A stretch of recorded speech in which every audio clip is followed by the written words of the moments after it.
انا آتیناک الکوثر وقال ابن عباس شانئک عدوک. شانئک کا معنی کیا ہے؟ عدو، دشمن. اور شان سے مراد یہاں نبی صلی اللہ علیہ وسلم کا دشمن ہے. اس سے مراد عاص بن وائل، ابو جہل یا عتبہ ہے.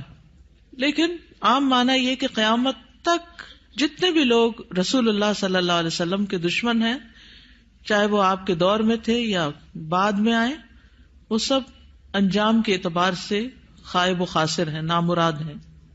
حدثنا آدم حدثنا شیبان حدثنا قتادہ عن انس رضی اللہ عنہ قال لما عرج بالنبی صلی اللہ علیہ وسلم الی السماء، جب معراج پر لے جایا گیا رسول اللہ صلی اللہ علیہ وسلم کو آسمان کی طرف، قال تو آپ نے فرمایا اتیت علی نہر، میں ایک ایسی نہر کے پاس آیا، حافتاہ اس کے کنارے قباب اللؤلؤ مجوفا، کہ وہ قبے تھے خالدار موتی کے، چھوٹے چھوٹے جیسے گنبد سے بنے ہوئے ہوتے ہیں نا.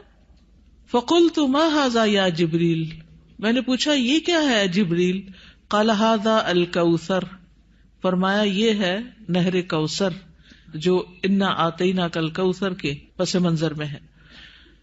حدثنا خالد بن یزید الکاہلی حدثنا اسرائیل عن ابی اسحاق عن ابی عبیدہ عن عائشہ رضی اللہ عنہا قال، کہتے ہیں سألتها، میں نے ان سے پوچھا، عن قولہ تعالی، اللہ تعالیٰ کے اس فرمان کے بارے میں، انا آتیناک الکوثر، کہ انا آتیناک الکوثر کا کیا معنی ہے؟ الکوثر کیا ہے؟ قالت نہر، کہنے لگی یہ نہر ہے، اعطیہ نبیکم صلی اللہ علیہ وسلم، جو تمہارے نبی صلی اللہ علیہ وسلم کو دی گئی. شاطئاہ علیہ در مجوف، شاطئاہ اس کے دونوں کنارے، علیہ ان پر، در موتی ہیں، مجوف خولدار یعنی اندر سے کھوکھلے. آنیتہ اس کے برتنوں کی تعداد کا عدد النجوم، ستاروں کی گنتی کے برابر ہے. ستارے کتنے ہیں گن سکتے ہیں؟ انگنت. رواہ زکریا و ابو الاحوص و مطرف عن ابی اسحاق. تو انا آتیناک الکوثر کا معنی کیا ہے؟ بلا شبہ ہم نے آپ کو کوثر عطا کی. حدثنا یعقوب بن ابراہیم حدثنا حشیم حدثنا ابو بشر عن سعید بن جبیر عن ابن عباس رضی اللہ عنہما انہ قال فی الکوثر هو الخیر الذی اعطاہ اللہ ایاہ، کہ کوثر وہ خیر ہے جو اللہ نے آپ کو عطا کی. قال ابو بشر قلت لسعید بن جبیر، ابو بشر کہتے ہیں میں نے سعید بن جبیر سے کہا جو ابن عباس کے شاگرد تھے، فإن الناس يزعمون انه نہر، کہ لوگ تو یہ سمجھتے ہیں کہ وہ ایک نہر ہے، فی الجنت جنت میں. فقال سعید، تو سعید کہتے ہیں النہر الذی فی الجنت، کہ وہ جنت والی جو نہر ہے، من الخیر اس خیر میں سے ہے، الذی آتاہ اللہ ایاہ جو اللہ تعالیٰ نے آپ کو عطا کی. تو کوثر کا لفظ جو ہے یہ لغوی اعتبار سے کثرت سے ہے، اس سے مراد خیر کثیر ہے، جیسے کہ آگے ابن عباس کہتے ہیں. اور اس میں دوسرے معنی بھی آ جاتے ہیں، جیسے جنت میں نہر کوثر وہ اسی خیر کثیر کا حصہ ہے، یعنی خیر کثیر عمومی لفظ ہے اور پھر اس کی مثالیں ہیں جیسے نہر اور حوض وغیرہ. اسی طرح حوض کوثر کو بھی اس کا مصداق بتایا گیا ہے. اہل ایمان جنت میں جانے سے پہلے رسول اللہ صلی اللہ علیہ وسلم کے دست مبارک سے اس کا پانی پیئیں گے. اس حوض میں پانی جنت والی نہر سے آ رہا ہوگا، اس طرح تطبیق ہو جاتی. یعنی اگر کوئی یہ کہے کہ کوثر کا معنی کیا ہے، تو عمومی لغوی معنی کیا ہے؟ خیر کثیر. اور نبی صلی اللہ علیہ وسلم کو اوور آل خیر کثیر ہی عطا کی گئی تھی. اور پھر خصوصی معنی کیا ہے؟ نہر کوثر اور حوض کوثر.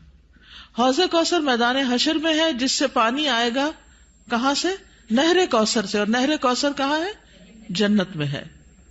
اسی طرح آپ صلی اللہ علیہ وسلم کو دنیا میں جو بلند مقام ملا اور آپ کا ذکر کثیر ہوا اور آپ کو فتوحات نصیب ہوئی، یہ سب بھی خیر کثیر میں شامل ہے. دنیاوی اعتبار سے کیا کیا ہے خیر کثیر میں شامل؟ فتوحات، بلند مقام اور ذکر کثیر.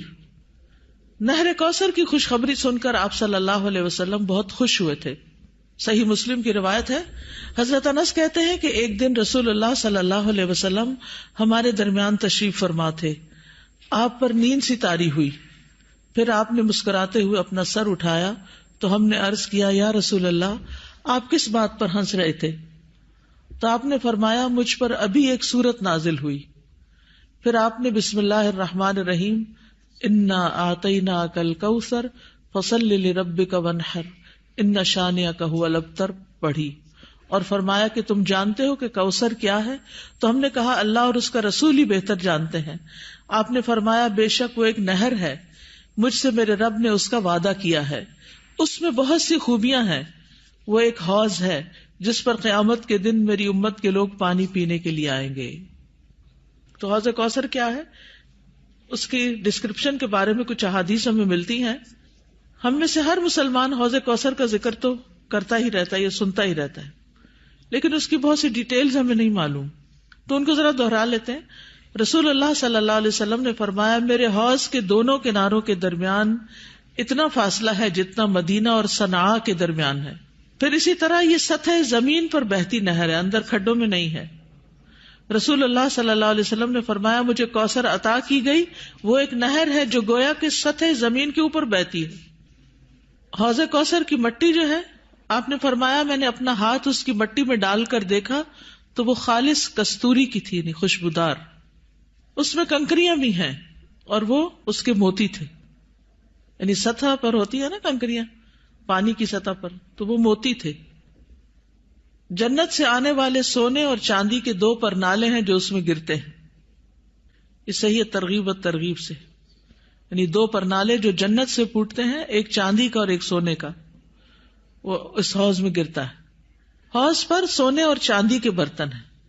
اللہ کے نبی صلی اللہ علیہ وسلم نے فرمایا, تم دیکھو گے کہ حوض کوثر پر سونے چاندی کے آبخورے ہوں گے جن کی تعداد آسمان کے ستاروں کی برابر ہے, یا ان سے زیادہ بھی روایت میں آتا ہے. اور پھر وہ برتن جنت کے برتنوں میں سے ہوں گے. کسی نے عرض کیا, یا رسول اللہ حوض کے برتن کس طرح کے ہوں گے؟ آپ نے فرمایا, اس ذات کی قسم جس کے ہاتھ میں میری جان ہے, اس کے برتن آسمان کے ستاروں سے بھی زیادہ ہوں گے, ستارے بھی ایسی اندھیری رات کے جس میں بالکل بادل نہ ہو. پھر وہ برتن جنت کے برتنوں میں سے ہیں. اس کا پانی ٹھنڈا, میٹھا اور خوشبودار ہے. رسول اللہ صلی اللہ علیہ وسلم نے فرمایا, میرا حوض عدن اور عمان کے درمیانی فاصلے جتنا ہے.